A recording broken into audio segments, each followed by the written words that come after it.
he's so blatantly stupid.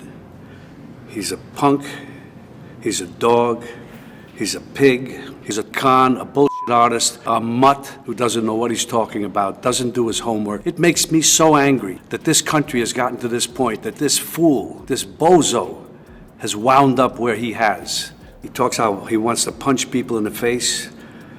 Well, I'd like to punch him in the face. Thinks he's gaming society, doesn't pay his taxes. He's an idiot. Colin Powell said it best. He's a national disaster. He's an embarrassment to this country. This is somebody that we want for president? I don't think so. Robert De Niro just went full Godfather on JD Vance, and folks, it wasn't pretty. The legendary actor totally exposed how Vance went from calling Trump America's Hitler to becoming his most awkward cheerleader at rallies. Remember when politicians actually stood by their words? Vance is now doing this weird clapping routine at Trump rallies, like he's trying to convince himself this is normal. It's the political equivalent of Stockholm Syndrome, and De Niro just pulled the curtain back on the whole sad show. Before we move on, I'd like to ask you a small favor. If you appreciate this content, please take a second to like this video and subscribe to the channel. Over 98% of you watch the videos without subscribing. It costs you nothing, but it makes a huge difference to us. So, did you click the subscribe button? Great, thank you so much. Now, back to the video. Remember when JD Vance actually had a backbone? Yeah, me neither at this point, but apparently there was a time when the guy wasn't just Trump's personal cheerleader. Back in the day, before his political ambitions aligned with Trump's movement, Vance didn't just dislike Trump, he went nuclear on him with some of the harshest language possible. You've played a lot of bad guys. Would you ever play Donald Trump? Never.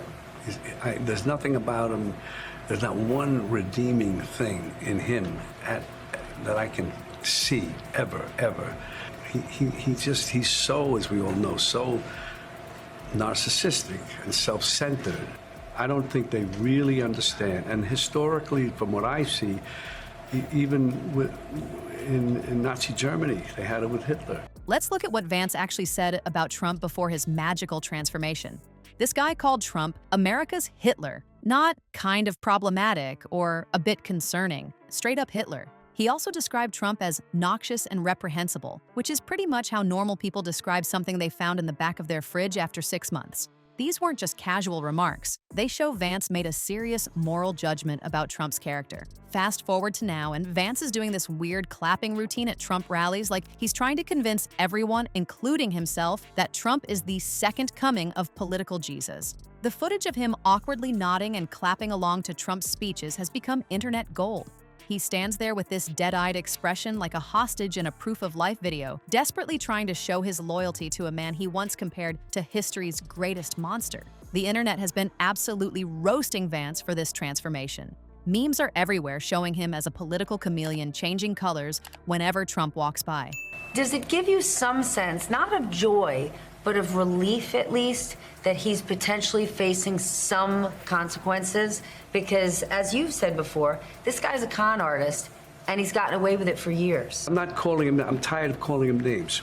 He just can't be anywhere near the office of the presidency. It's funny, I was just thinking that he actually became president. He could have done good things.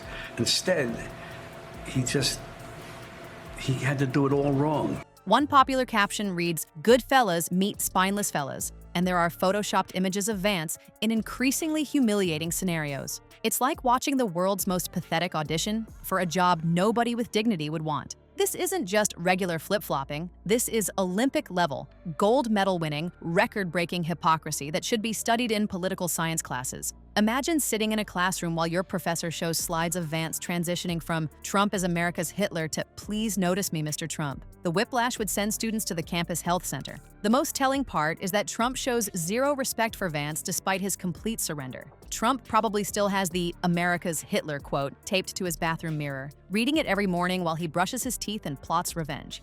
While we're laughing at the whole Vance transformation show, Robert De Niro saw something way more sinister happening beneath the surface. This isn't just about one politician's missing backbone. It's about the entire skeleton of American democracy being at risk when our leaders decide principles are just optional accessories.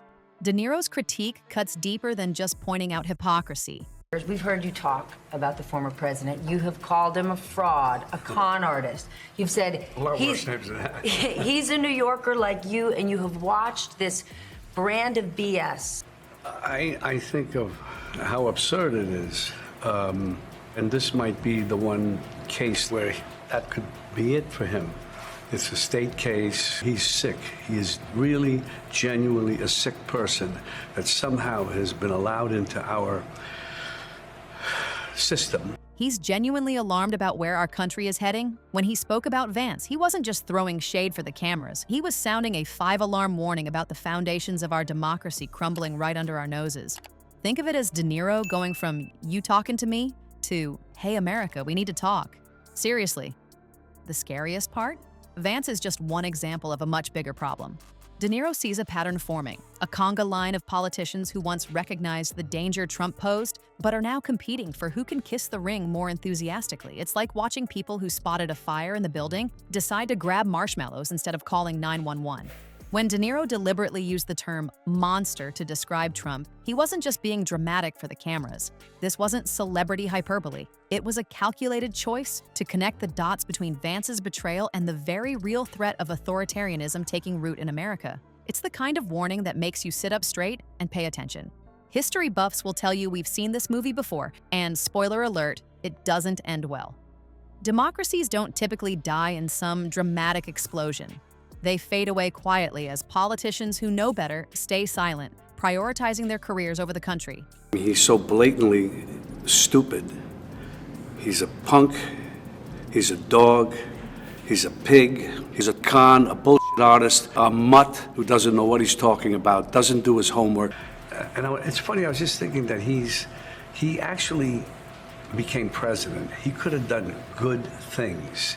Instead, he had to do it all wrong. He's sick. He is really, genuinely a sick person that somehow has been allowed into our system. Each time someone like Vance surrenders their principles, another brick in the wall of our democracy gets pulled out. Perhaps De Niro's most brutal observation was that Trump shows absolutely zero respect for the people who abandon their principles to support him.